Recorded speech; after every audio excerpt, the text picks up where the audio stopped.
Baik, kita jumpa lagi di sesi selanjutnya. Pada sesi ini saya ingin memperkenalkan atau ingin memperjelas salah satu aliran psikologi yang sudah pernah saya ceritakan, yang sudah saya pernah perjelas di sesi sebelumnya, yaitu adalah aliran psikologi Gestalt yang betul-betul disukai oleh masyarakat benua Amerika karena dikenal dengan praktis. Nah, kita tahu bahwa psikologi Gestalt ini adalah salah satu aliran atau gerakan yang dibawa dari negara Jerman. Namun dikarenakan di negara Jerman sedang terjadi kemelut konflik Perang Dunia Kedua, sehingga tokoh-tokoh psikologi Gestalt ini hengkang atau hijrah ke benua Amerika, dan di sanalah tumbuh dan berkembang aliran psikologi Gestalt ini. Ya, kita juga sama-sama tahu bahwa psikologi Gestalt ini salah satu aliran yang menentang tentang psikologi strukturalisme yang diperkenalkan oleh William Wundt. Salah satu prinsip dasar dari psikologi Gestalt adalah organisasi aktivitas mental, berpikir, berperasaan, dan sebagainya, itu yang membuat individu itu mau berinteraksi dengan lingkungan dengan cara-caranya yang unik atau khas, sehingga muncullah perilaku-perilaku yang berbeda-beda seperti itu. Nah, tujuan psikologi Gestalt adalah menyelidiki bagaimana proses-proses mental itu terjadi dan mengetahui secara pasti dan tepat karakteristik dari manusia dan lingkungan. Jadi kita bisa pahami bahwa psikologi Gestalt ini tidak mengabaikan dari pengaruh lingkungan yang seperti pernah disampaikan oleh para tokoh di aliran psikologi behaviorisme. Psikologi Gestalt tidak pernah memperoleh dominasi yang diperoleh di Jerman. Jadi tidak pernah memperoleh dukungan ketika saat itu berada di negara Jerman. Namun ketika saat diperkenalkan di Amerika, justru dia lebih dipahami dan lebih disukai. Psikologi Gestalt mencakup penelitian tentang objek dan artinya, maknanya, lalu menghargai pikiran yang termediasi yang dirasakan atas berbagai peristiwa indrawi. Kita perlu tahu bahwa semua stimuli yang ada di sekitar manusia itu dapat ditangkap dan diterima melalui proses penginderaan. Lalu baru kita bisa menilai, lalu kita baru bisa memprediksi dan sebagainya. Nah, di dalam psikologi Gestalt, individu berinteraksi secara aktif dengan lingkungan dalam suatu sistem interaksi yang dinamis, jadi tidak statis, selalu berubah-ubah. Psikologi Gestalt seperti yang pernah saya sampaikan di sesi sebelumnya, banyak sekali diperkenalkan oleh tokoh-tokoh berikut seperti Max Wertheimer, Wolfgang Kohler, dan Kurt Koffka. Namun ada satu lagi tokoh yang memperkenalkan psikologi Gestalt ini yang dikenal dengan teori lapangan, yaitu Kurt Lewin. Nah, tokoh pertama yang memperkenalkan psikologi Gestalt di benua Amerika yaitu adalah Max Wertheimer. Sebagai salah satu inspirator terkait dengan aliran atau gerakan Gestalt ini di benua Amerika. Namun Max Wertheimer ini sebagai lulusan di Universitas Charles dan memperoleh gelar doktor di Würzburg, yaitu di negeri Jerman juga, tapi dia juga bisa menguasai dengan baik aktif bahasa yang ada di benua Amerika. Ini salah satu kendala yang dimiliki oleh Max Wertheimer. Walaupun dia inspirator terhadap gerakan, tapi dia mempunyai kendala ketika dia ingin menguasai bahasa yang ada di benua Amerika. Salah satu karya ilmiahnya adalah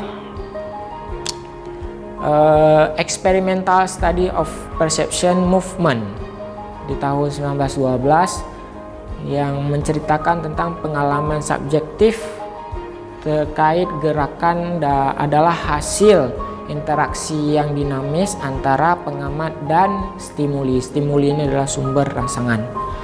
Nah, ide terakhir juga dia terkait dengan keilmuan ini adalah psikologi konektif dalam perspektif Gestalt yang tercakup di dalam sebuah karya ilmiahnya, yaitu Productive Thinking yang diproduksi di tahun 1945. Tokoh psikologi Gestalt yang lain adalah Wolfgang Kohler yang dia meneliti salah satu hewan simpanse, simpanse di Pulau Kanari. Dia pernah bekerja juga dengan Wertheimer sebelumnya di salah satu kota di Jerman, Frankfurt. Kemudian Kohler ini di tahun 1959 terpilih sebagai Presiden Asosiasi Psikologi Amerika. Jadi selain sebagai inspirator di benua Amerika, juga dia terpilih sebagai Presiden Asosiasi Psikologi Amerika.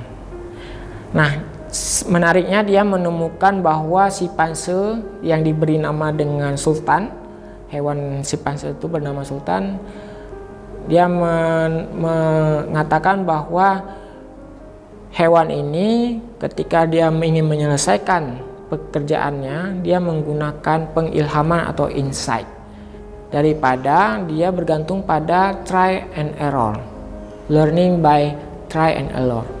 Jadi dia lebih menggunakan pengilhaman, insight, dan ketika itu sudah terselesaikan, dia akan melakukan berulang kali ketika dia berhadapan dengan masalah tersebut, dan ini dia lakukan pada simpanse.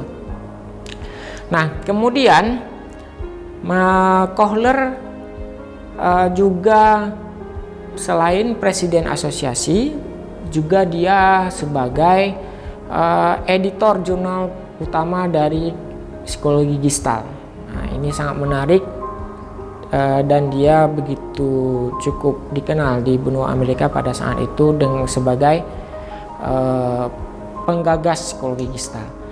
Nah, tokoh yang lain yang memperkenalkan aliran psikologi Gestalt ini adalah Kurt Koffka.